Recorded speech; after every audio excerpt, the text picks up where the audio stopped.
welcome to the Tech Valley Game Space Game Club podcast. My name is Dylan Bramblett, and I'll be your host for this evening's event. We are currently going to be talking about Minecraft. Minecraft's a sandbox survival adventure game released initially back in 2009 as a alpha, beta, whatever they wanted to call it. Reached its final full version back in 2012. Created by Marcus Parsons from Mojang, who is now owned by Microsoft. I'm going to go around the room, let everyone introduce themselves. Hi, I'm Jamie, and I've mostly watched people play Minecraft. That's my experience with it. I've played it for about an hour total of my life, and it's really fun. I want to play more. But mostly I've learned about it from teaching classes in game development, and I found that when I have students of a certain age group, anytime they have a computer and have access to an internet connection, they're playing Minecraft. Regardless of whether the class relates to Minecraft in any way. So I'm trying to learn more about Minecraft so I can maybe teach some kind of class in learning to do some programming using Minecraft. Hi, I'm John. My experience with Minecraft was getting it around beta, I think. Like, it was, I think, right after they switched. Was it browser originally? I don't remember. Maybe. No, it's always been Java, I think. They went browser version early with the before they had mobs. It was just kind of like Infiniminer. It was just creative, yeah. They just had build mode and made it. But yeah. So my experience mostly been I bought it in beta. I played it for a few days, lost interest, and then over the years I would return to it like once or twice a year and relearn everything they added in the update. The most I've played it probably was in the last couple of weeks when we set up a server and I actually learned a few things about it. But yeah, it's an interesting game. Okay, my name is also John, and as far as I can tell, there is no world other than Minecraft. But anyway, I've been playing it since at least 6th grade, and I'm in 10th grade now. So my name's Rich. I do game design, fairly new to the game center here. Trying to get plugged in. I don't know. It's been a few years now, probably since it went commercial. I was watching the buzz, everything else. You watch the Tobuscus videos and that and get into it. And I like sandbox open-ended games. So I got into it and I put a lot of hours. It's probably the game I've probably played the most as far as video game thing. And the way I play it is I don't go necessarily creative mode. For me, it's a wilderness survival game, man versus nature, and try to learn what you can do to overcome. And then if I drop dead, I'll do another world. And then when a new update comes across with new mobs and stuff, I'll play into it. But I definitely like it, prefer an open-ended game when it's closed. And I've done it with different mods. I think the Box they've had where they had different stuff here. So if they could add more mobs and stuff, I'm for it. I'm less than the creative thing where you're coding, because I'll just create something. It's a way to overcome. So that's my approach to it, is beating the environment. I've done other environments. There's Terraria and some other ones I've played around also.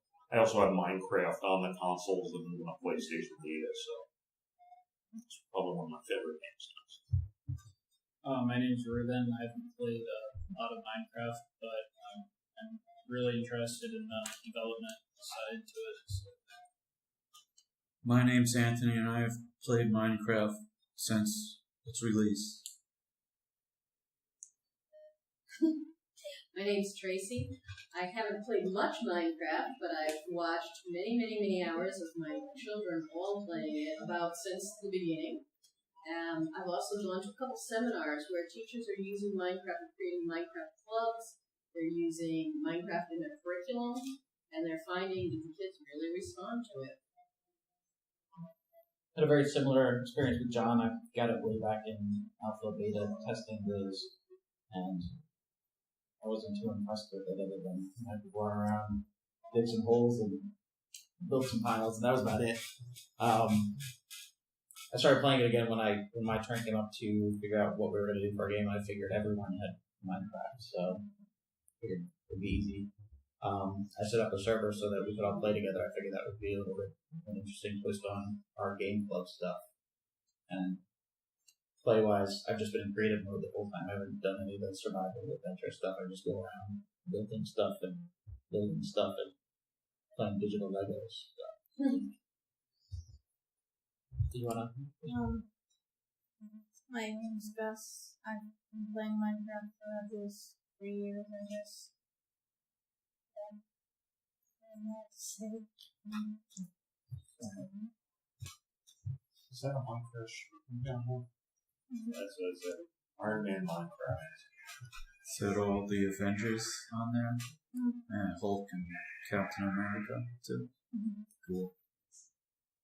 I have a Minecraft Jesus avatar. Yeah. Fly around building things. Mine's Jack from Harvest Moon. So that kind of gives you an idea about how I play Minecraft. I make a house and set up a farm and take care of some animals. Harvest some crops. And that's about all I do. I don't like going in those dark mines and going to the ether and all that. I'm not interested in glory and Stand out in sunlight. I just want to Kick back and fish. live a nice, peaceful life. I will say you were not too peaceful when I accidentally trampled over some of your crops. on your Yeah. farm. Yeah. I was chastised heavily by Anthony. Jamie only started playing a couple days ago. Let's get that out of the way. It's true. I made the mistake of relying on Anthony as my guide to the Minecraft world. So I learned how to replant crops that I'd accidentally punched or whatever I did. Don't exactly remember how I completely ruined your farm. Yeah. I know that was one of the first things I managed to do. You were was probably trying to lay hit me. waste. I think you were trying to hit me or something. It seems plausible. Oh, it took me 2 weeks to find out how to plant crops. I wasn't paying attention. Like, how do you dig? I didn't understand that. So I did have to hunt it. Be a hunter. I got to tame a horse in a tutorial. They call the sickle a hoe. I don't understand that. Remember I was telling you, you gotta use the sickle, and then you're like, what's sickle? I have a hoe. And I said, what? Do you mean the shovel? No. No, it's a shovel with one additional block next to it. Yeah. I'm just curious, how do you feel like the farming in Minecraft compares to some of the other games that you've done a lot of farming in, like Harvest Moon, or what was the other one, the recent one on Steam? Stardew Valley. Stardew Valley. Well, there's nobody to sell the crops to. Unless you, trade with a friend, or maybe set up some kind of economy with whatever community you're playing with. That's what I like about Minecraft, is that it can be what you make of it. I don't have much of a market with our 4 players at a time. Yeah. Player server. Especially when half of us are flying around in God mode. Yeah, me and Alana would just steal from each other's chests all the time. I'm kind of bummed that she's not here because we played a lot together. Had my friend join, and he was trying to learn all the server commands, so I had to give him creative mode, and then he started yelling at me about something, so I took away creative mode when he was in the middle of the air over the ocean. I noticed a lot of students doing that. Like, I would have them play for like a 5, 10, 15-minute break, and that seemed to be the battle, was like, who could disable the other person's creative mode just long enough to kill them, basically, and be like dueling server commands. There was like a time, I think the first time I logged on with someone else, there was like a witch in my base, and I had never seen a witch before. So I was like freaking out, trying to understand what I was looking at. Then Dylan came to rescue me and accidentally gave the killing blow for me. So the witch died, and then I think I killed the witch. And in the same split second, Dylan was trying to kill the witch, but accidentally went through the witch and just hit me, and then I died. So, It's unfortunate. anybody remember the first time you saw Slender Man? I had an Enderman in my basement. Endermans are in. I had one in my basement, and Alana was like, "Cool." And I said, "No, I can't go. I can't sleep with that Enderman in my basement. We have to deal with this." So we killed it, and then I was like, "Oh, I kind of miss it now." It was kind of cool having an Enderman in my basement. I just gotta not look it in the eyes and you'll be okay. Yeah, but it made all kinds of noise, and I couldn't sleep in my bed. So there was an Enderman down there. Yeah, I was outside and all of a sudden, what is that thing? Yeah. And one time I looked at it, it came right at me, and I thought that it mauled me, killed me. The first time you run into a spawner, you run in the cave, and all of a sudden overrun by zombies. Yeah, I was building out some big cavern structure, and I didn't know that you needed blood to keep things from spawning. So I'd had just enough for the ambiance of the thing I was trying to build, and then I just around the corner and started making noises. So, anybody try to create a monster spawner just to get goods or XP, you can do a complicated thing, and it falls like 18 feet, and you can whack it out the bottom. You can use that to, like, it's XP farming and stuff. I remember I couldn't get that right, but I would go underground and create this big open area and then knock all the torches out. And I would have stuff here, and they would spawn, and guys would rush up and could get XP. And eventually a creeper would go in and blow up stuff, but eventually long enough witches would start appearing and they're hurling the potions and everything. And you do the levels that way. If you do it just right, you don't get spiders in there because the spiders will come through. Yeah, I've had that old servers with friends like a couple of years ago. They'd make the monster spawners, but I don't know if it's really necessary these days because I think you get more experience for all the stuff you do now. I get experience from harvesting crops, which is cool because that's what I like to do. Get experience from like just mining horror. Yeah. Now, what does the experience do? You can use it to enchant things. So I think I enchanted my boots and I got frost walk or something like that. So when I walk on the water, it turns to ice beneath my feet.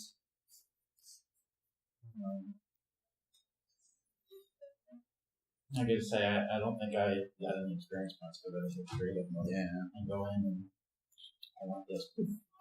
I personally found you don't get enough experience doing it that way, but the other thing is that they also give you items that you can get. Skeletons for the bone meal, so it's useful. It's one of the later things I found that you build. For myself here is that the way I do it from starting a world is I have it set on the easiest thing, but also beyond that might be on easy. Also, you get the bonus chest, so I get some item, and then I'm digging underground to be able to create myself a base as opposed to building outside. Because that way they don't spawn to the outside and I have one place to enter. And eventually you get across to building the farm underground and you putting the water down or something else that way. And mining the resources, that's what I do or something else. Maybe I got that enchantment from a book I fished up. Oh, you went fishing? Yeah, you can get stuff. You can fish up like leather boots and usual old boot gag, fishing up the boots. Classic gag. That old gag. Yeah, fishing. They got new fish now. Seems to be like one thing that's always interested me about like the design. Like, I mean, it's pretty clear like over the years that there was a point where they kind of just like added whatever they thought would be cool to Minecraft. Like as a whole, like everything they've done is like very haphazard. Like there's a lot of focus on enchantments and combats and the redstone stuff's like the whole thing. But, I mean, I kind of like that aspect of it because it really is keeping with like a sandbox area, and it really I mean, and it's kind of nice that you'll be able to work on a game where you just think of something and then it's like, why not just add it? Like, there's not many designs that can like support that. I think Minecraft's a rarity for that. Yeah, I think Notch, it took Notch a while to let go of it because it was his baby. One thing I saw with it is, oh wow, Legos. Well, it's like Legos. It's a sandbox of Legos where the Legos will kill you if you're not careful. And they had that there. It's because Notch was a fan of Legos. That's where he did that. But also, I think from the design perspective, to do the blocks like that, it's just easier to code and everything else. So there's a connection. Infiniminer had a similar approach and everything. So he had that, and eventually I know there was some discussion about him, people wanting to mod it, and eventually he had to let go of it. User community really driven, and I think that's interesting from something like Minecraft. You as a designer, at what point can you let go of your game to have the community drive what it's going to be? And to do that, I think you're a success. It's like one thing I have with the game design stuff. If I'm not the best person in the world at my game, XCOM to the next level. But if I'm the best person at playing the game here, it really hasn't picked up a large performance yet. What do you guys think that makes Minecraft so popular? There's been a lack. I think it won the Sandbox contest. I mean, the way we have had Sandbox defined today is Grand Theft Auto. Oh, that's a sandbox game. Kind of, but it's more like the sandbox environment is the thing to hold together the structured missions. And everything today, I think even with kids and everything else, is really structured. Somebody made a comment, kids, there's no free-range kids anymore. Kids go to soccer, they go to this, they go to that there. There's no outlet for them to play anymore. You don't send them outside because you can't trust it. You know, so they have that, and it's a place where to go, and it's a relatively safe environment. It's the playground that does stuff here, and it's a deviates from what we've had with the whole structured thing and the whole movie-like experience. Call of Duty is probably another area that you have or something else here, but to really build and create creativity into it, it's the one that won. There's been a few others that did it, but not to the extent it's open. The fact is that it won, it picked up the audience and snowballed from there, and that's what people latched on. I mean, there's stuff like Terraria and a few others, but Gus, right? Why do you like Minecraft? Just the ability to create what I want. Yeah. And I have this realm with my friends that we just build a ton of stuff together. And there's like this secret underground base. Yeah. That's cool. Yeah. Just making stuff is fun. Yeah, I've been playing on that with him, and so I built my own room to their underground base, and I added a secret room to the secret base where the only way to get into it is by putting my favorite music disc into the jukebox, and it does this redstone thing that'll open a secret door. Oh, wow. That's awesome. so How did you do that? Well, one of the redstone blocks, a comparator, will, if you point it into a jukebox, the other end will put out a signal when you put a disc in, but the strength is different depending on the disc you put in. Okay. So you can basically set something up that'll be able to tell which one you put in, and then Wow. I had no idea you could do that. and then you can take the disc out and you're done. That's awesome. I have seen things like that. Somebody built a scientific calculator with Yeah. redstone in there, and somebody actually built a cell phone for Skype calls online. He ordered pizza. I think I saw somebody made a playable Game Boy and they could play Pokemon on it. I'm curious, like, I've seen a lot of really intricate things like that done with Redstone. I'm wondering if, like, what are some of the other key elements that people have used or seen that people use that to make more complex, whether it's like contraptions or something else. Like, I'm still like learning Minecraft as I mentioned, but I've seen that they're like command blocks, and I haven't really understood exactly how those fit in with other things like Redstone or like. Well, the thing about them is they're not really available in survival, so you're not expected to use them. Basically, what they do is they run a console command if you power them with Redstone, and that lets you do a lot of really interesting things. Like, as soon as they were, like, implemented, it was my goal for a really long time to make the perfect TARDIS in Minecraft. And I had seen some people do some more simple ones, and then so I built one on my own, and then I kept building more, making them more advanced, and yeah. Do you still have it on your computer, John? Yeah. I tried making one more. Like, the ultimate goal was to make one that could just go anywhere and wasn't limited to certain locations. And I built one, and the system works fine, but it won't work because of, like, a limitation of the game itself. Because you can't affect things that are outside the loaded chunks. What does your TARDIS do? Basically, it can just... Ideally, it should be able to travel anywhere in the Minecraft world. The best I've been able to do is have some preset locations that it can go to. Okay, teleports. Yeah. So is it like, did you make it like it is in the show where... Well, basically it's got like the outside thing, and when you walk into it, you teleport into a room. Okay. And that has controls. That's cool. How are you doing the teleporter? With command blocks. One of the commands is to teleport the player. Oh, okay. So I remember back when it's another way to do elevators, and we would set it up to have the different floors. And, That's awesome.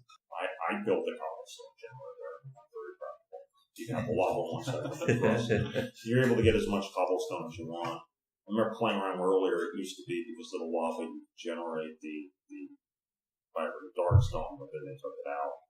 You can go to this cobblestone. So I wanted to build a road that had the thing, but eventually there was a limited number of them because I was in all over because we weren't glitching. So One thing that's interesting I saw, and I experimented a little bit on the server, was there's like this YouTube channel where someone built like working mechs, like, you know, just giant like robots. And it's like this interesting combination of pistons and sticky blocks, which they're basically, I think they're just like made out of slimes, but they'll like stick to other blocks. And it would look like what he did is have these like contraptions propel themselves forward by like they'll push themselves with the sticky blocks, and the sticky blocks would bring all the other blocks with it. And actually, like, I tried it out and it actually worked out, but he has like these, you know, robots the size of like skyscrapers that, like, you know, they fire missiles, which are just like, you know, sticky blocks with hundreds of TNT attached to them.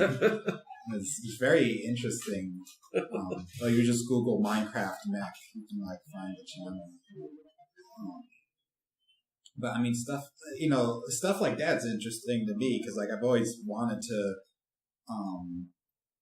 you know, build like the giant vehicles and stuff. Like, you know, Minecraft does not have like very robust physics, and there's other games like Spaceship Engineers and Medieval Engineers that have like stepped up to have like a more physics-based creation system. But, you know, it's interesting to see like how people manage to figure out like everything there is and manage to like exploit stuff like that. I know Microsoft for the console versions, apparently they're migrating it off Java to C. I think C++ now Minecraft's written. At least where they're going with the console, everything's kind of the same. One of the modes that they released now is a deathmatch mode. It's a mini game that they have in there, and you have to do the whole building that kills somebody. System. I saw there was somebody made a Hunger Games mod, and it looks pretty cool, where people kind of start out with nothing, and then they have to run and find weapons and stuff.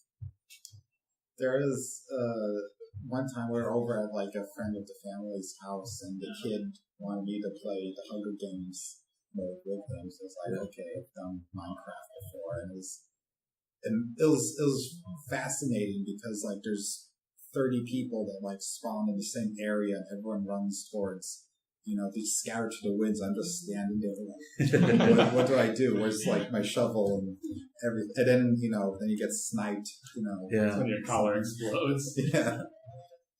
I wonder if Did you get blown up if you stayed on your platform for too long in the series? I wonder if that happens in the game. Sure, it's like every permutation of, the game mode or whatever arena. There was a zombie mode. There's someone made like DayZ, which was very interesting because you had to like run through this whole tutorial and learn how to use like their servers, like specific mods, so you can understand how to use guns and everything. It's very weird because mods like these, they like prevent you from like actually doing the mining. Like, because, the one thing about it is like if you get stuck somewhere, you can just like knock down a wall and then block it up and then, it's like it's easy mode, but they mod it around so much that like it's basically whatever game it was trying to emulate. I think story mode is where you talk when you can't construct the environment. No, actually, that's Telltale Games based off of that name. Story mode. You've limited on what you can do with the environment. It allows people to really venture stuff. They apparently also, the Lord of the Rings will be down to the last block. Yeah, I think I saw that when they were building Gondor or something. Yeah. Gigantic. Somebody did a Very city. Star Wars mod for that too, with the different mobs and Star Wars things, stormtroopers instead of zombies. You guys using vanilla Minecraft? Or you guys playing with different mods? Mostly vanilla.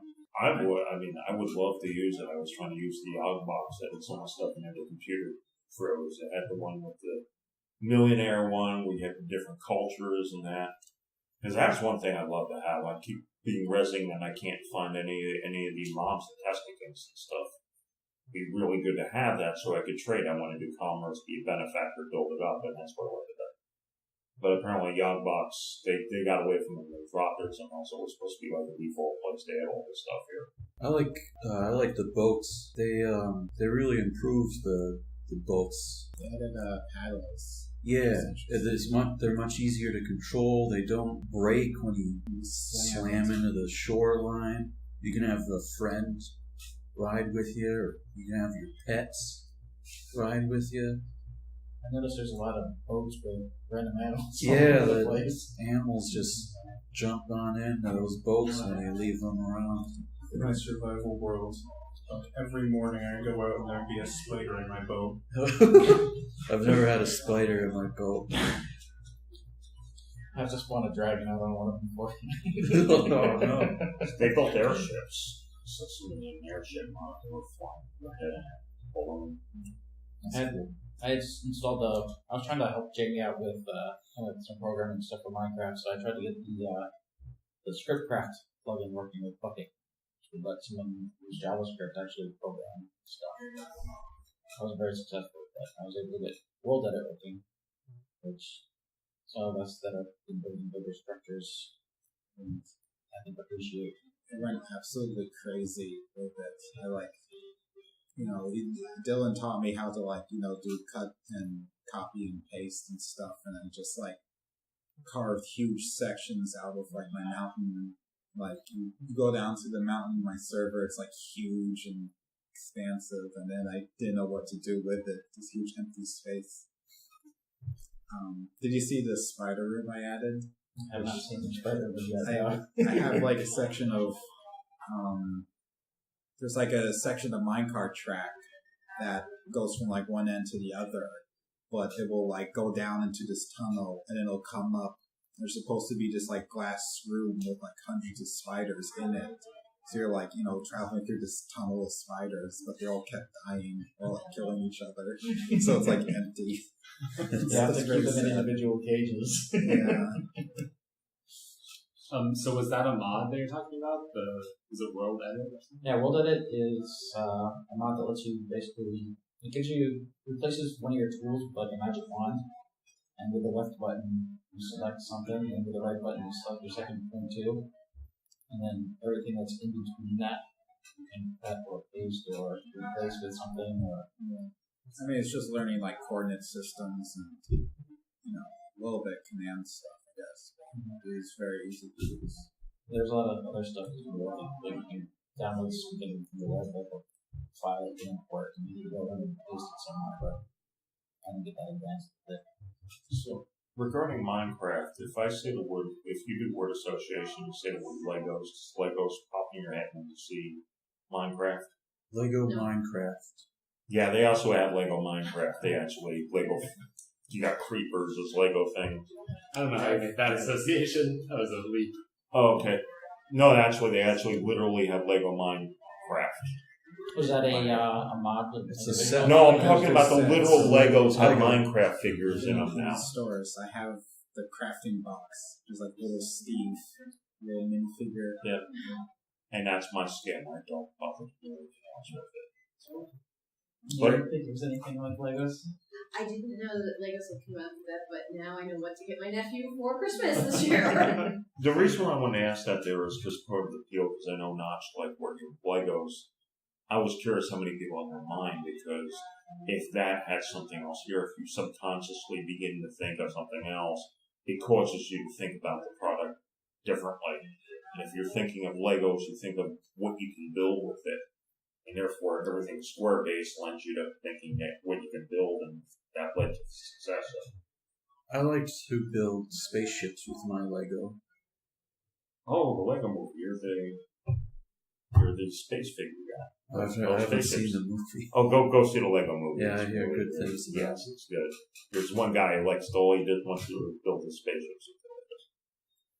I remember seeing online a video of a guy building a roller coaster for Beetlejuice, and like it was very in depth. Like you'd hop on this cart, and it would take you through all these scenes that he built, and a lot of them were animated with pistons and stuff. So things would jump out, and like sand monsters would come down at you. And I guess it's like you could download that as an adventure mod, or an adventure mode. We built world. It's showtime. It's amazing. And I don't think Legos would I think that, but Yeah, I think there are a maybe, lot of adventures you can set up and just let people play in them. maybe when it first came out and I would see people playing it at my house, lots of people at my house, I would think, oh, it's like, why are they playing this? It's so retro looking and it looked just like Legos on a screen. But as it progressed, they did so much with it that now Minecraft is its own thing in my mind. Right. You know, there's creepers and happen like the zombies a lot, and they've built the clocks with the redstone, and they've made the roller coasters that go from one guy's house to another guy's house, and So then you what's that? How does the clock work? Well, that we'd have to ask Dave. So then you have the erector set, and there are also in all these little kits they used to have when I was a kid, that you could hook up the electronics and build the wiring. So that's another way to go with it. So We used the redstone and we made the clock, the real clock. Oh, like what did it look? Was there like a face, or was it like a It was digital? a digital clock. Okay, Digital. that's awesome. Yeah, spent a lot of time on it. What's a lot with redstone? Yeah. So here's the thing about Minecraft. Usually something will run its course. Minecraft seems to be so open-ended. I mean, at what point does somebody stop playing Minecraft? You get bored, you beat it. I mean, at what point, what happens with it? I mean, the thing is, it used to be like, okay, I did that, and I'm doing other stuff, so I'll go across. But then they release the update, and let me go check that out, so I'd start another world. How does Minecraft run its course? I mean, is it perpetually now permanently that? Would there be a successor to Minecraft coming along? Or I is it... see no end in sight. Yeah, I think it's just gonna keep going. It's gonna just keep updating it. Why make another one? Keep going until everyone on Earth literally has a copy. Yeah. That's when it'll stop. I mean, with the latest update, it's Minecraft 1.10.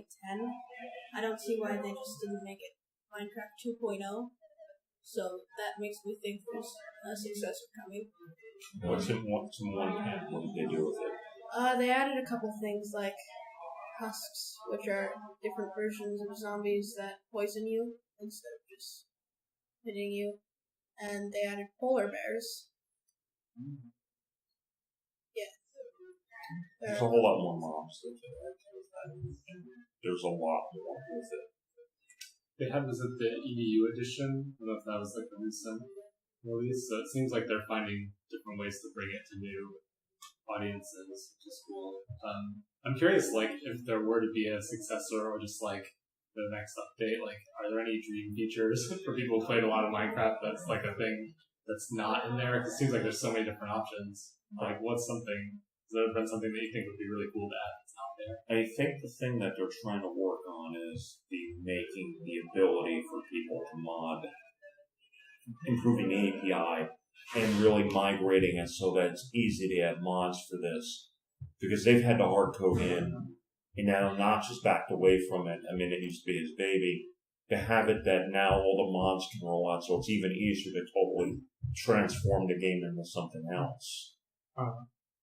One thing that I discovered recently is just a program that makes it really easy to make mods.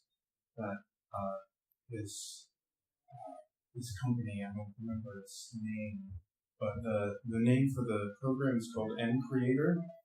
And basically, you can just create mods with little to no coding knowledge. So that now goes off and becomes something totally separate, and the user community drives it.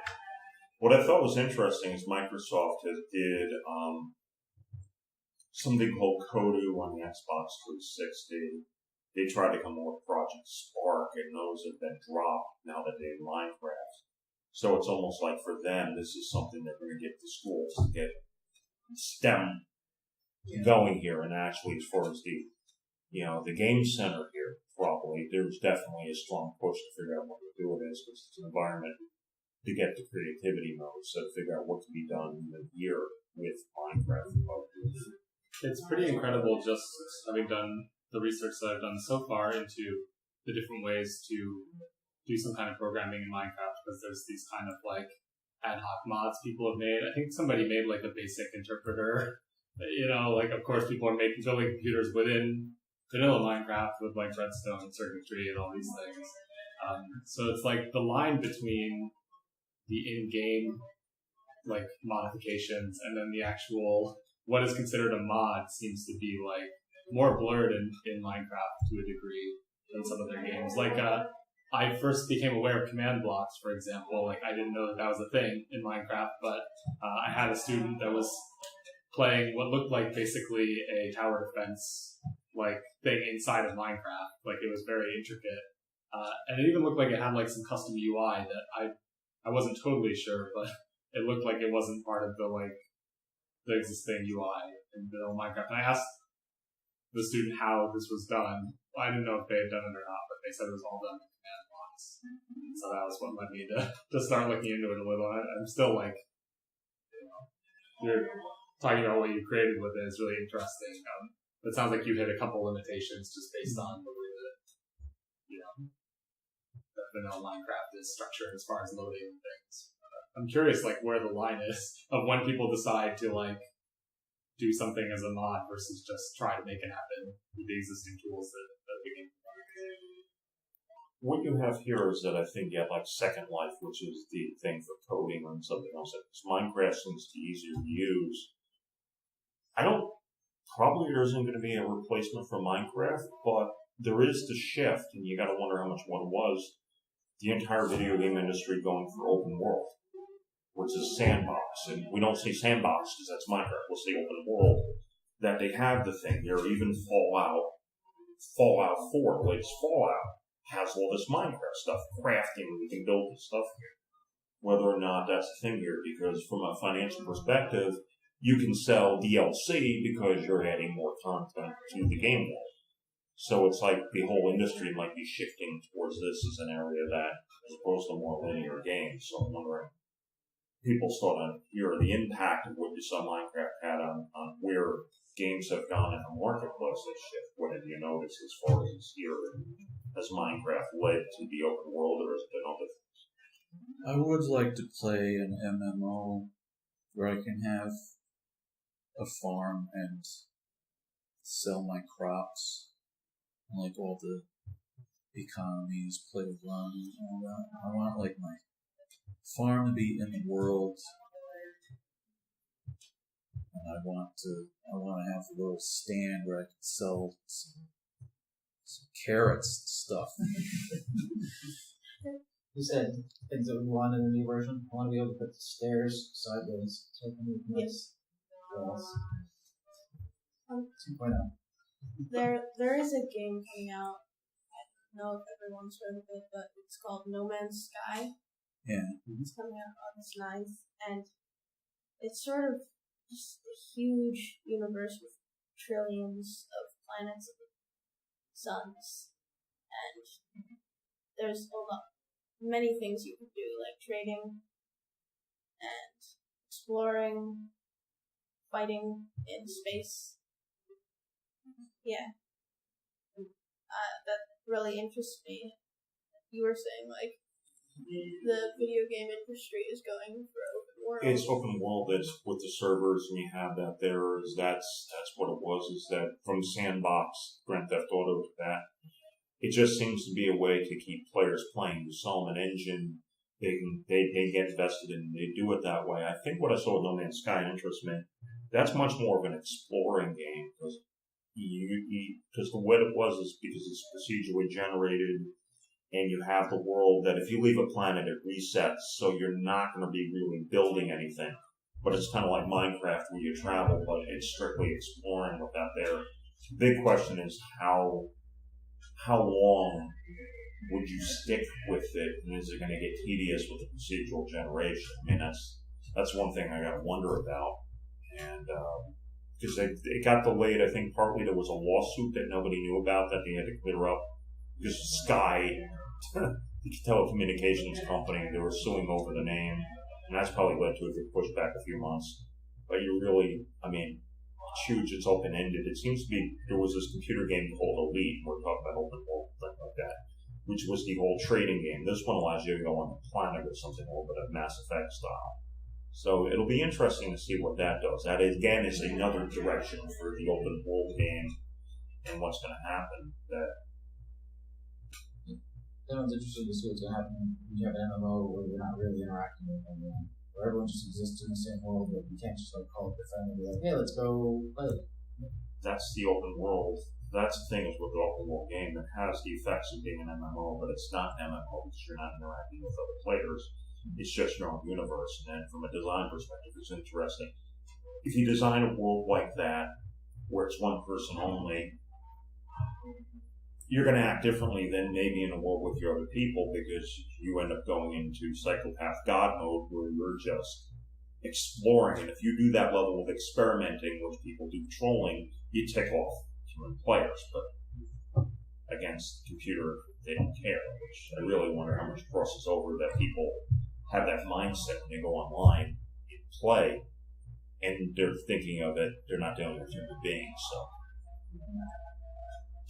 I'm curious, like, how much people have played single-player mode in Minecraft versus, like, do people mostly play on some kind of server with their friends, and, like, what people prefer about one or the other?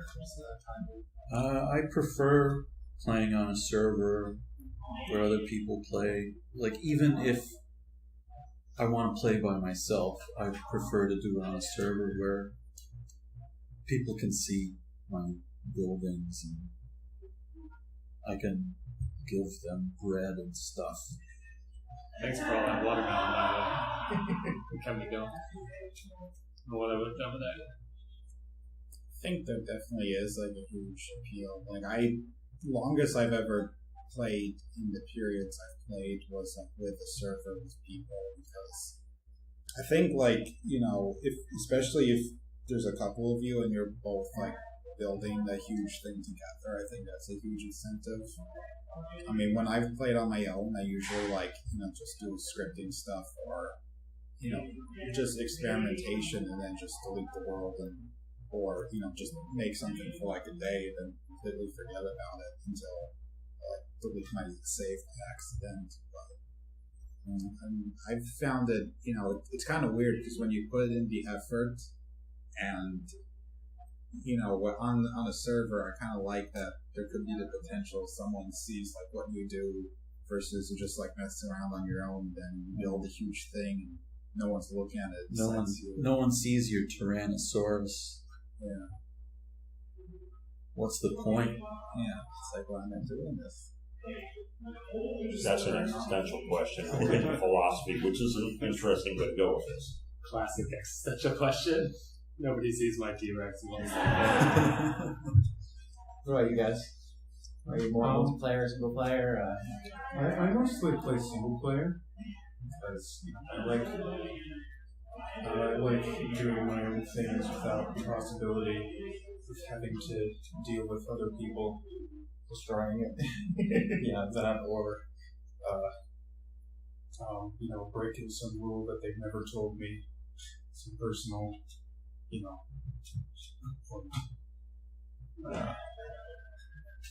we'll play on servers occasionally, though. Just with my friends and stuff. I like to play in single player because the reason my brother just stated, but playing with my friends is really fun. I think I'd enjoy it a lot more if they actually put the world in survival. But yeah. Yeah, I prefer it in survival too. I like the multiplayer setup that we have going on. Yeah. I like having it in survival just to have a little extra intensity to it.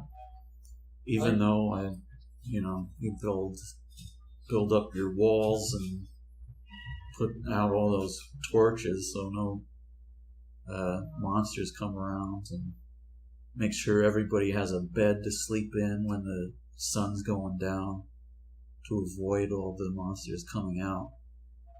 I like that.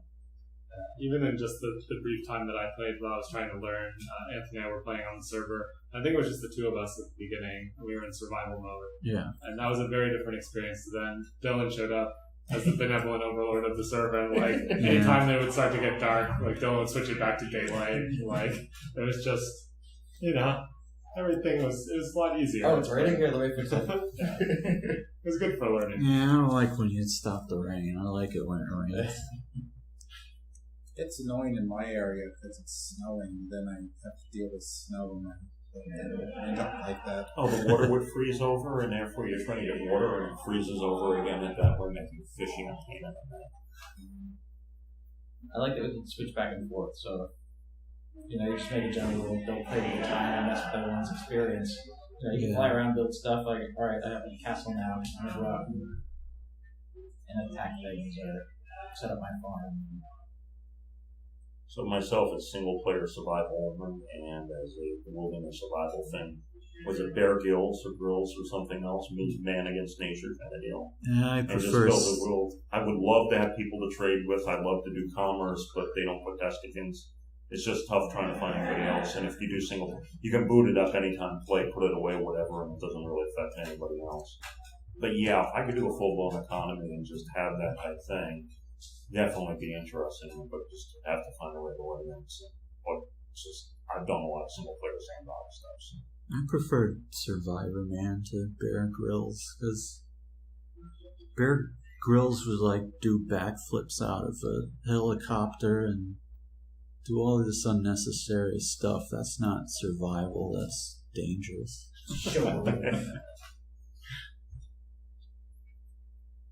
I also like being able to see what everyone else was coming up with, because I don't have tons of free time depending on what you see me build, I might have more free time than it looks like. But just being able to go through and see what everyone else is doing, Ant started building a farm, so at some point I went in and just put an extra pen on this thing and threw some horses in there. Yeah, you put some skulls in my house. In your basement, you had it's a picture of a skull holding a rose and a candle, so I found some stick that looks like a candle, and I put a skull down there and the candle, and I had my enchantment tome down in the basement, and then I come down and there's zombie skulls on my bookshelves. Man, I spoke too soon. I said, "Don't listen to benevolent overlord." It's like the interior decorator. The deity that doesn't quite understand how humans think. Oh, you like skulls. There was the one world I had where reasonably close there was a skeleton spawner in a room, and I was able to box it off. It was great. I was able to get because it was a spawner, I was able to get all the bone meal I needed to grow my plants, and it was like a place to harvest. So it was like I'm running a farm. I'm running a skeleton mill, which I had the stuff there. You get occasionally hit with an arrow, but it was, and then eventually I think that world, I think I went to the Nether looking for it, and I got lost.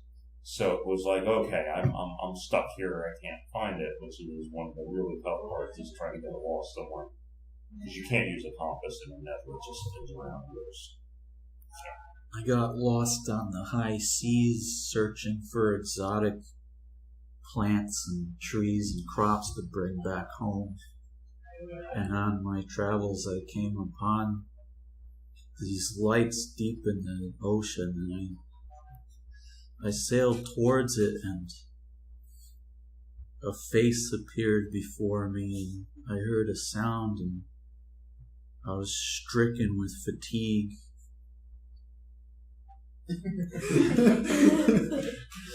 What happened? I think he got screwed.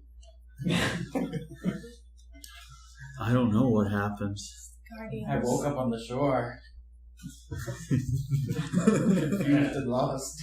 Yeah, with a crashed airplane or something else in time loops. That's it. I mean, that's what it was like. Funny is that rather than do like end of file, he did removed hero grind. Just stuck it in there. It was like, this is the last thing I have to say. And then now people are saying they're seeing hero grind into it because he had that one line and the whole community picks up on it. And They still kept that tradition in every update, like even now, like remove hero grind.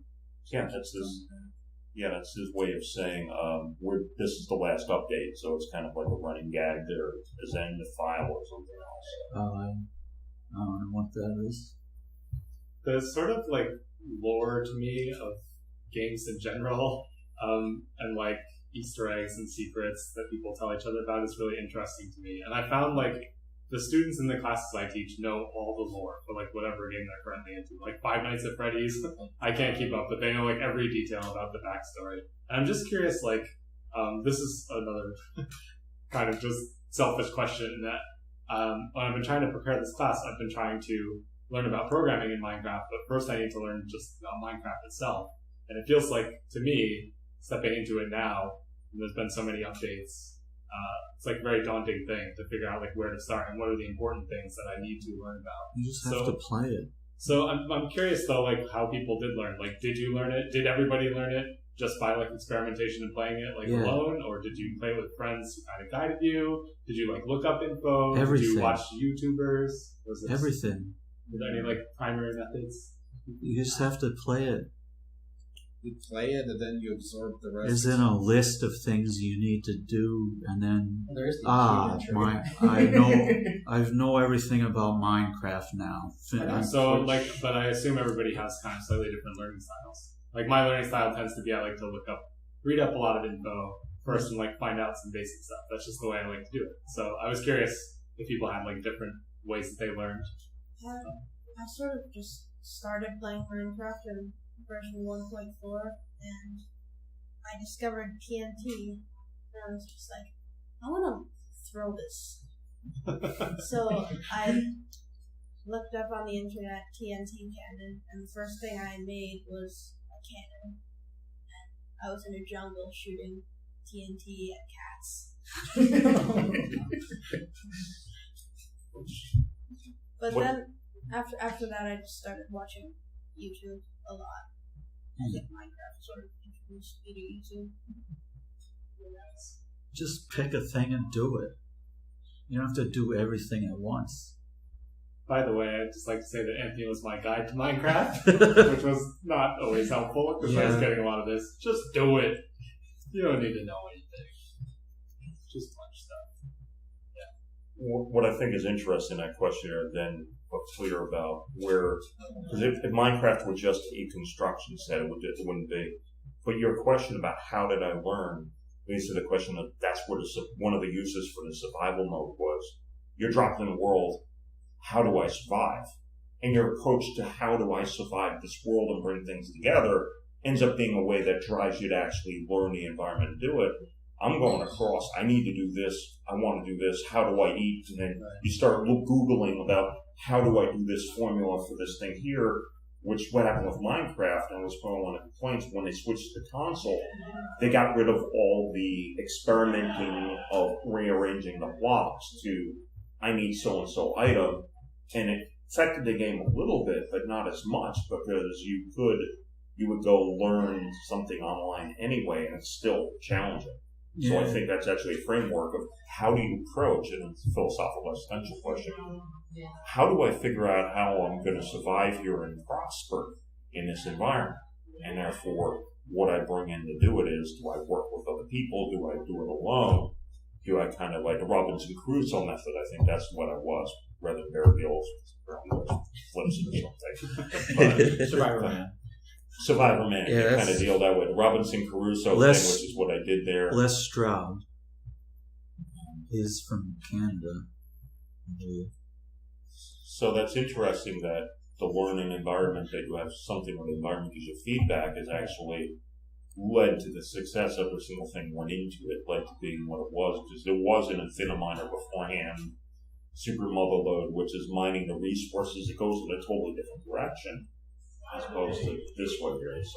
So do other people feel that way, like having an immediately pressing challenge, like the survival aspect, when you're dropped in, helped to like engage you initially because you kind of had an immediate problem to solve, or you had to learn some basics just to survive the first night? I think that it was good to give you a challenge, but I don't think Minecraft is good at teaching you how to get around those challenges. Like, they have the achievement tree that I didn't notice until like my second or third time around. I noticed that, like, oh, you've achieved this, and I didn't know where to check them out.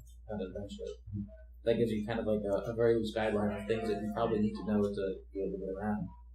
But they're not going to teach you how to build a giant mech warrior. Yeah. The tutorial mode in the console version showed you all the recipes for making stuff, and I don't think there's a tutorial in the computer version. No, it's like very. I mean, it's kind of interesting because I think like just dropping you in the world with like no instruction, like I think that's a lot of what drove me to at least learn how to play, like basically, because like I don't know anything about like craft, or I don't know anything beyond like just making tools and enchanting and stuff. It's like, enchanting, and I guess, I don't know, there's like a lot of advanced things that I haven't picked up on, because like, once I learned how to make a structure I wanted, I just wanted to be like, that's all I needed. You know how to make doors, for example. Yeah. Yeah. So. Yeah, I have to say, like,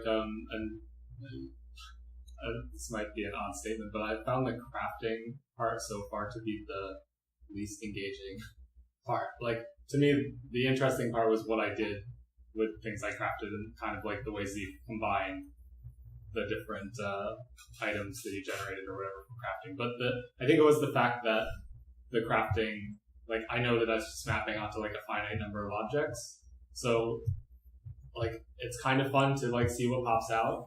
But I very quickly reached the point, much to Anthony's chagrin, where I just want to know, like, what are the basic tools I need, and like, how do I make them, rather than kind of experimenting on the crafting table to like get to that point. Yeah, I think that's the problem. Is everything was there for you to use already. You were using the stuff that I went out and got myself instead of as a spoiled Minecraft child. Instead of getting it yourself. I think you would have had a more satisfying experience if you had gotten the materials yourself and learned the game yourself.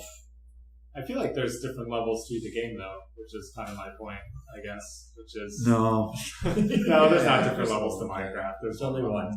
You just craft things on the crafting table, and then you leave them on. No, it's not just that. For me, sort of, there are different levels. I start off getting wood, making a sort of common hole.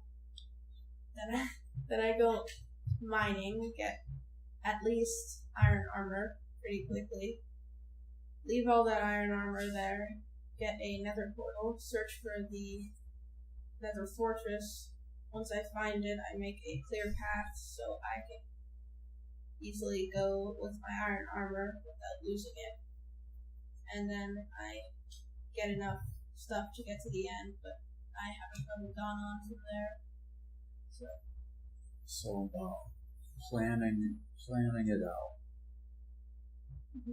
Yeah, I'll take cobblestone with me in the nether and put it on the right-hand side, or the left-hand side, actually, the right-hand side, so that way I navigate a far left-hand and go back where it's into with torches. Yeah, Alana does that with torches. She puts stuff on the left side. You always put it on the same side, so when you reverse, you're able to navigate that way and not get lost. But that conversation, I try to think about when Miyamoto did Zelda. That entire thing where he didn't give the players a sword first, where you had to have it. His idea was to foster community by getting people to discuss how do I do so and so. You give them problems so that way they have to go out and talk to other people or something else here. And it seems that what Minecraft has to offer, the fact that they have the wiki on, I need the formula for how in the heck do I look that up and stuff, and it's a fine to do it that way. If you hand everything else, people don't come together and then do it with the community.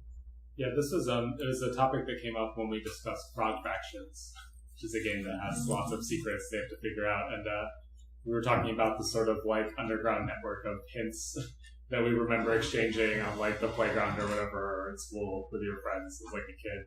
And at the time we were speculating about how, if at all, that process has changed now that presumably it's a little bit easier to access that info on like a wiki somewhere. So is it still?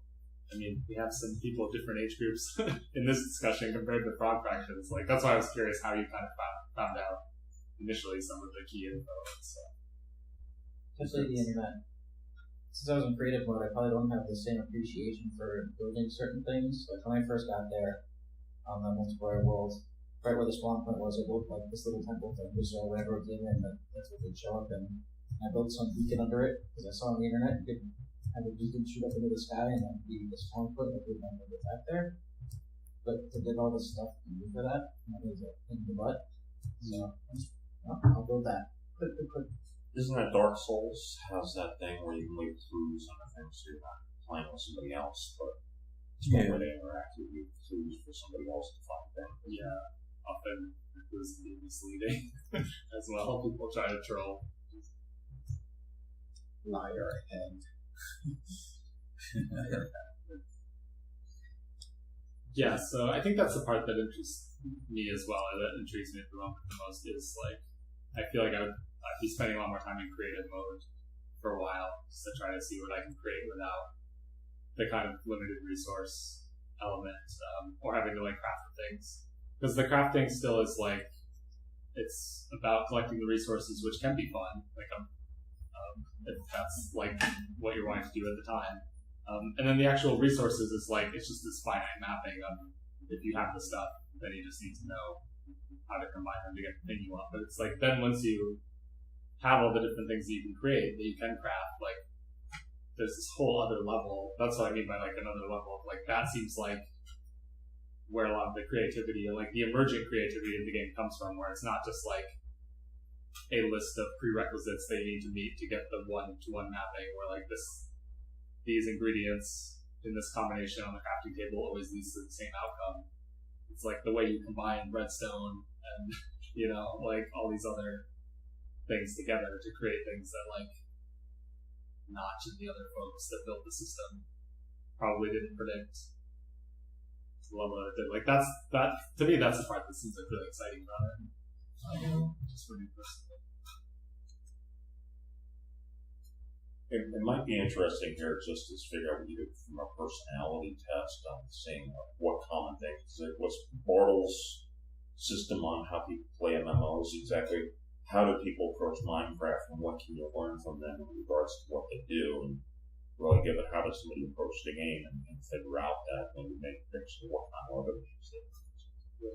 Yeah, so that's for those who don't know, that is a famous essay by one of the people who developed one of the first mods, maybe the first mod, like multi-user dungeon, so predecessor to MMOs, Richard Bartle, and he tried to kind of create this typology or like classification of players and what players enjoy doing in MUDs based on his experience.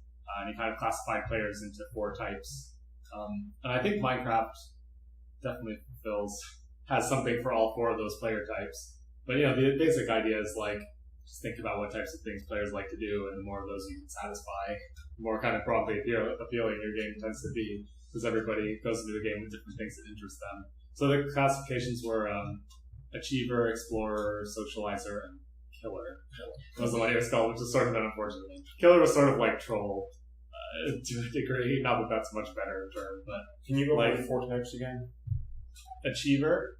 So somebody like, I guess, who wants to get achievements would Accomplish, do things. right, like, I'm gonna build the tallest, skyscraper, or just like get the achievements. Like, I'm gonna get all the predefined achievements in like the tree or whatever. Were there did that even exist when the first MUD was made? Well, not in the sense of like Xbox achievements, but the sense of achievement in games. The way you're saying it is just. It's just an example. Yeah, I don't. The way. Take some time, think about a different example. Can you go over the 4 personality types, because I think it does map to something I was looking at or something. Yeah, so Explorer, which I think Minecraft definitely has. I was really enjoying just exploring the world in survival mode. Socializer. So that's why I was curious. People mostly enjoy playing single player, or like if everybody is mostly playing with their friends, and that was like the main appeal. And then Killer, which is basically like they derive enjoyment when they're causing somebody else some amount of distress in the game, or just somebody saying like, "Hey, don't do that." Going in and messing up their stuff is like what Bartle classifies as a killer. Reefer, right? And be back at the server on occasion, just after watching enough Reefer videos on people destroying stuff. And lots of other people have then expanded on that to come up with other general player types. But that's a very well-known, like, early example of a game designer trying to classify like types of pleasure that people get from games. So I have my own model, for example. It's similar to the most advanced things, but people have done different approaches and angles. It's worth noting that, because then you can figure out where something's working on fits somewhere. All sort of stuff fits in.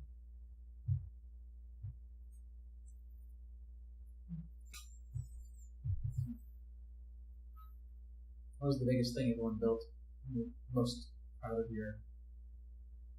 Biggest. Not necessarily biggest. You're most proud. What was the one that gave you the most sense of achievement, Anthony? The biggest thing I built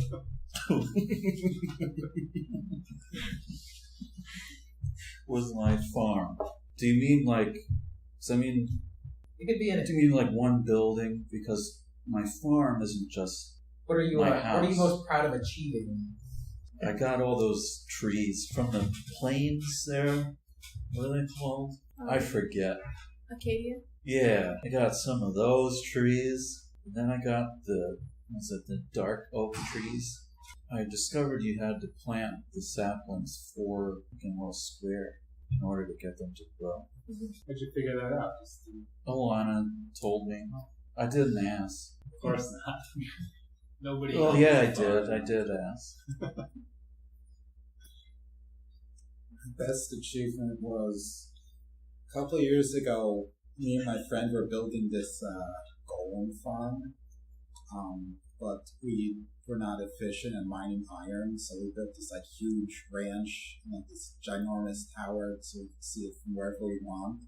And we managed to build like one golem out of like 2 weeks of searching for ore. Does it move around and stuff? The golem? Yeah. Yeah, it's like a. It's okay. Yeah. Okay. It's like it's sort of like you need like 4 or 5 like iron blocks, which are made out of like 9 iron each. And a pumpkin. I think the pumpkin was the hardest for us to get. We were not brave at exploring, but you didn't have Anthony's farm prowess. Yeah, I got pumpkins and melons. Yeah. So the first thing I do is get all the crops. But we got this one golem, and then we both had to like leave for 2 weeks, and we came back and he was gone. We just gave up. He gets lonely and leaves. He just Did you put it in like a cage or fence it off?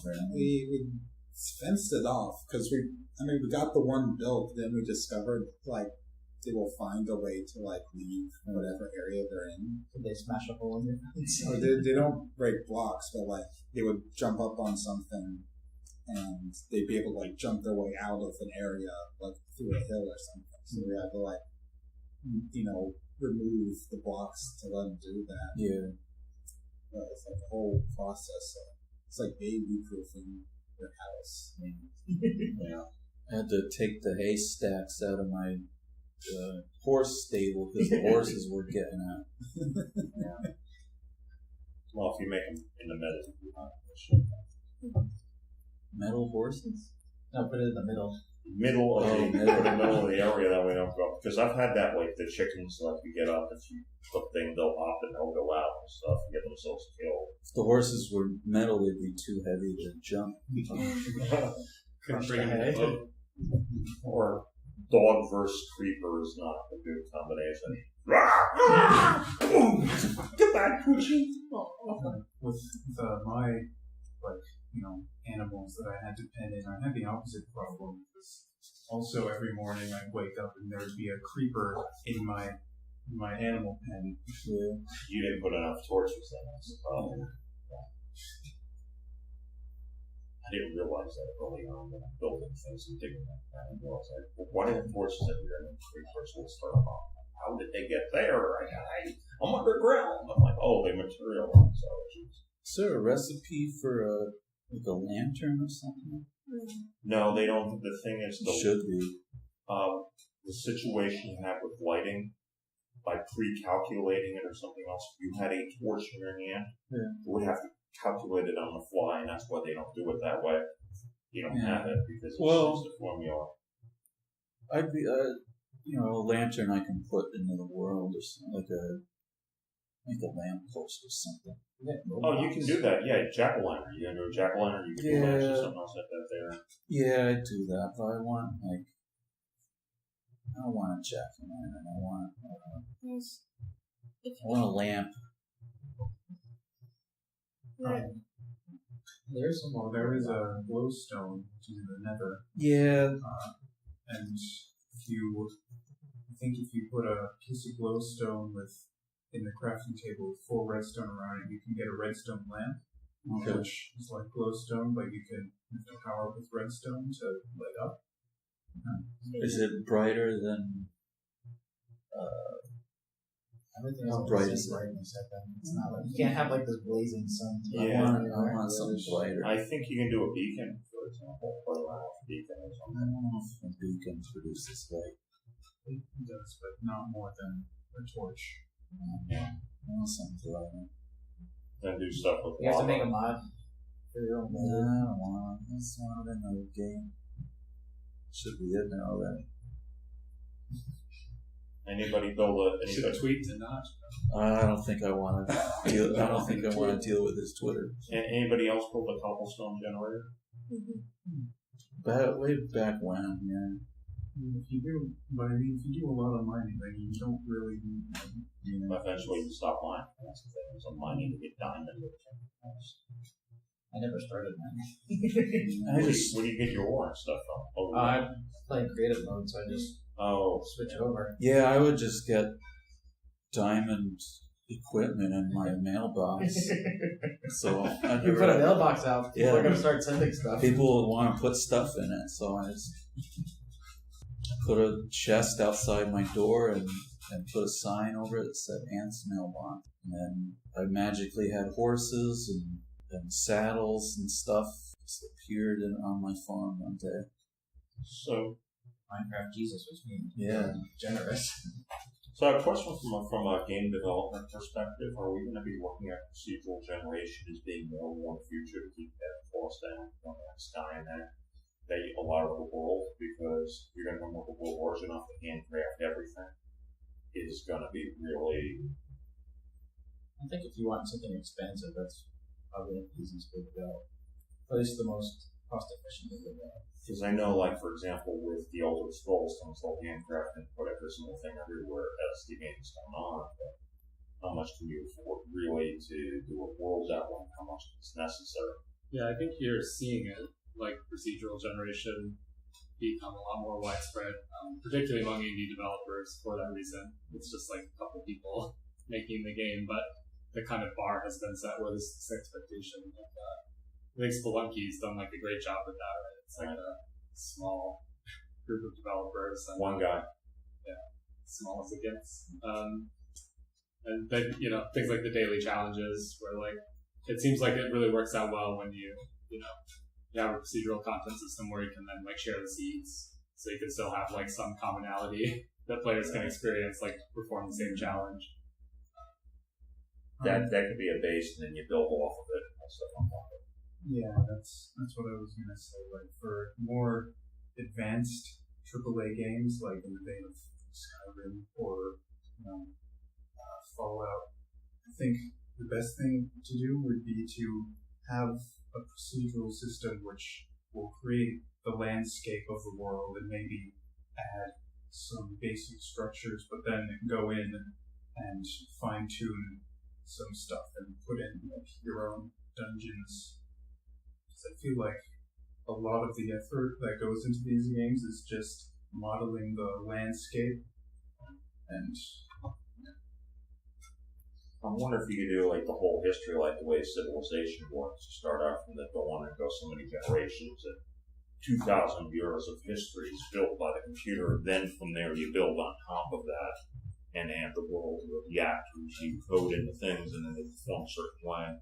Dwarf Fortress do that as well. Yeah, that's exactly. Yeah, Dwarf Fortress is another thing too. That I think doesn't that even give you like backgrounds of players?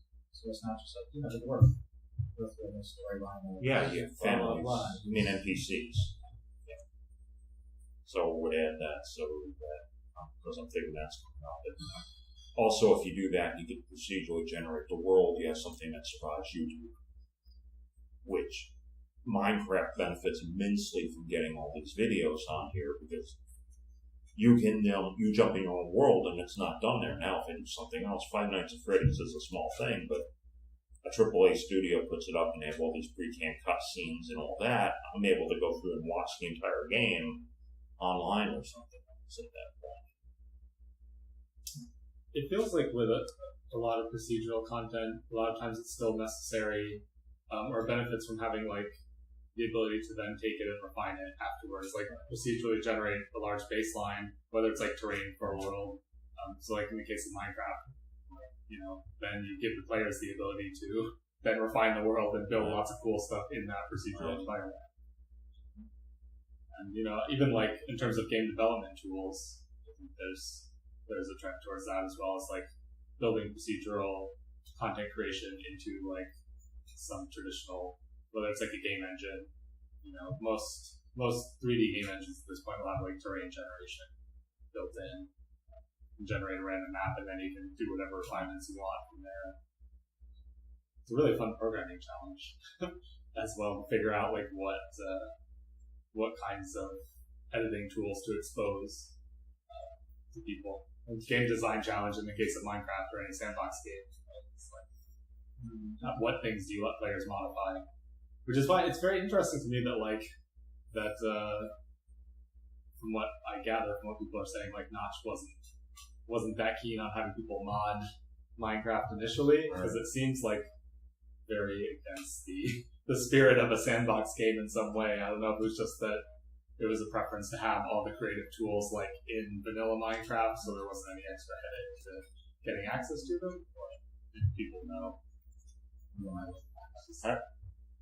I remember years ago, and something else used to be random maps. Now it's procedural generation.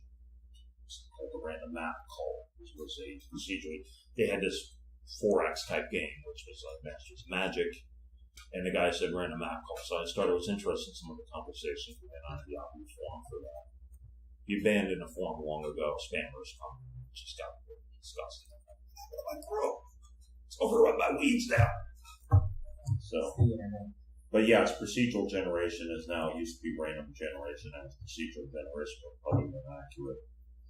because I think with like No Man's Sky, they're not using it that something that will spawn all over. Although maybe if you have the center of a galaxy, it will generate your own personal galaxy or universe all over. But it's done to cut on the dev cost and everything else at that point. So, to the extent they're going to do that or something else. Yeah, No Man's Sky is a relatively small team. 10 minutes. Yeah, and for quite a while it was 4 people. We'll start out with 4, they're up to 30 now. Because I think a lot of that's from Sony. Probably QA guys coming in with explore. There's like a game, I think, Happy Few, which looks to be like a procedurally generated story type of game. I don't know a whole lot about it, but there's like a trailer of E3 which made it look like a very story-heavy game, but it seems like there's just a lot of, random, the whole environment and everything is randomly generated. I wonder if we're going to see like some aspects of that, like of just even the story is randomly generated. Wait, so you're saying that's going to be a procedurally generated world? Wow, I didn't realize that. That sounds awesome. Yeah, that's always like a tension in procedural generation, and something that I think a lot of people have made attempts on that have been ill-fated attempts, which is like combining procedural content, whether it's like layout of a world or other things, with like authored like characterization or authored dialogue between characters. There's like a point where it's just diminishing returns.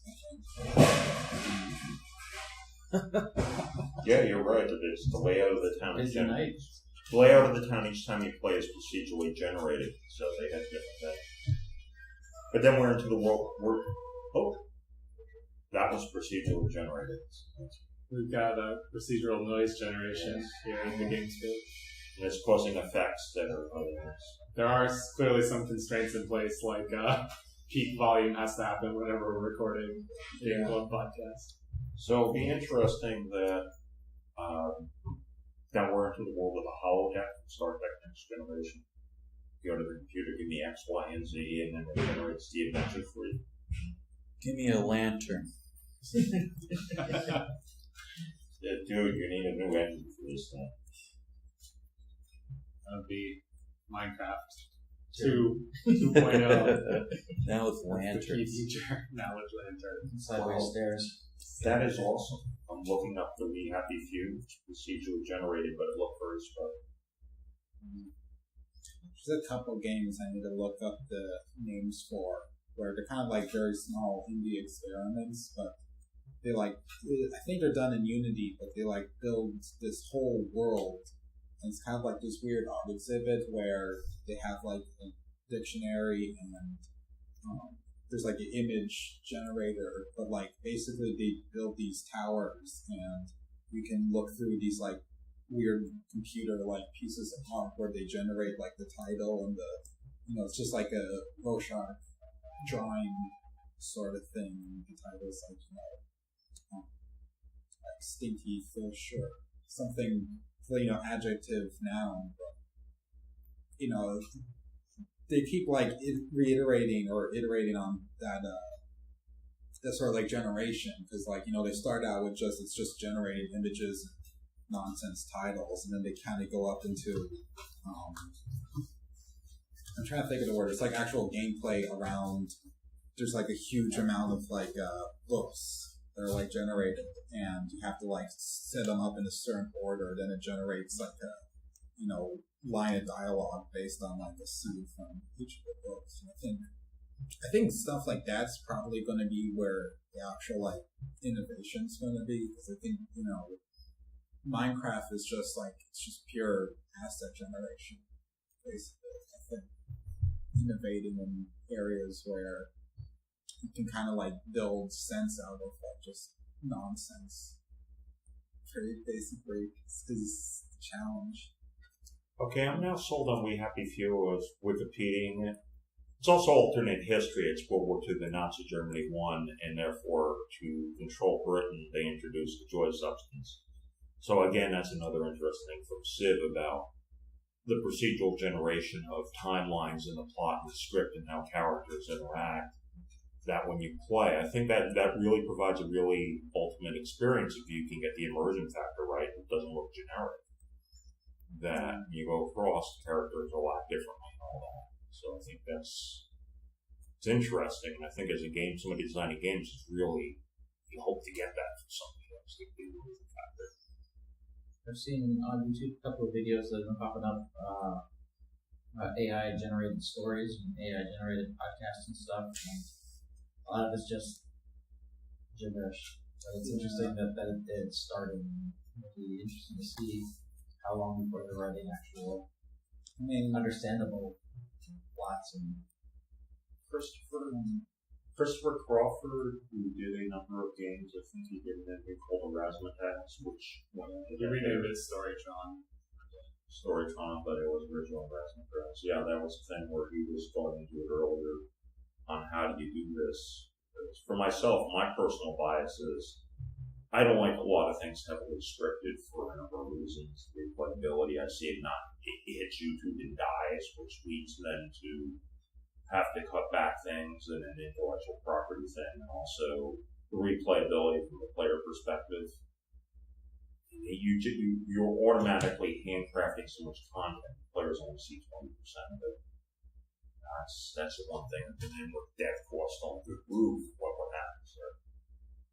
Yeah, I mean, I think that's like Minecraft being kind of like this cellular automata, like simulation, is where like a lot of the interesting parts come from. It's like the dynamic relationship between the different, the like fluid simulation for things like lava and water, and like that always just creates really interesting scenarios like Dwarf Fortress as well. But then taking that, John, like you're saying, taking it from like an area like landscape, so like an ecological simulation where you kind of have maybe some more simple basis.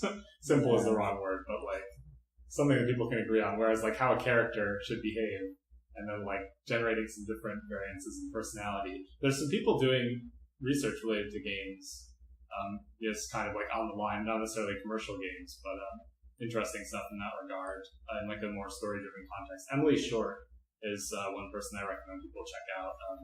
She's one of the people at the forefront of kind of the interactive fiction community, and she really does interesting things mixing like artificial intelligence with like, kind of almost traditional command line or parser-based interactive fiction, like old school text adventures, where it gets rid of like all the kind of graphical components and just focuses on like having a conversation with an agent that goes beyond even like the chatbot, the traditional like chatbot style. It tries to have characters that can be generated but still have some unique personality traits and like more coherence, right? Like we were talking about a lot of the things that are generated by AI just seem incoherent to us. So that's like a really big challenge. It's like, how do you procedurally generate something and have it constrained and unique and coherent? It's a lot. You mean we get into the holodeck and the pest turret test? Pretty much like that. That'd be one benchmark for sure. I'm sure we'll get there. And then you start falling in love with the characters and all that. You tried Minecraft in VR, right? I did not. I think Keith So you just want to see how it plays out, I imagine. I know they did. I don't know if they actually partnered with Oculus, but they had like something with Oculus at E3. At one point, because my big brother had managed to get his hands on the first Oculus dev kit, and someone had made a Minecraft mod for that. And so I tried it out with that, but it wasn't too remarkable. But I have heard that there's going to be one for the Vive, which can actually mine the blocks with their hands. No, I think that was the Gary's Mod guy, kind of beat everyone to it. He made his own Minecraft, and you're able to make just roller coasters that actually place the tracks. Be as big or as small as you want. Tower over and. By the way, anyone remember that Minecraft was supposed to be for Connect? it was going to read your motion, do that, and just simply disappear off the face of the planet. It just was Minecraft. It was going to read you're doing with the hands or something else here. And you got to wonder about immersion factor or realism, whether or not myself going up and actually physically have to do this 500 times the mine and really has immersion. It was like they used to have, we're going to do VR 3D and want to go shopping in a mall. You literally have to walk all the distance when it's just easier to bring up a web page and do things there from a navigation standpoint. That sounds cool. Walking in a mall. Yeah, in VR, yeah. Well, if it has zombies, you do Day of the Yeah, Dead. I'm sick of zombies. Zombies are done. Now they keep coming back. So. Yeah.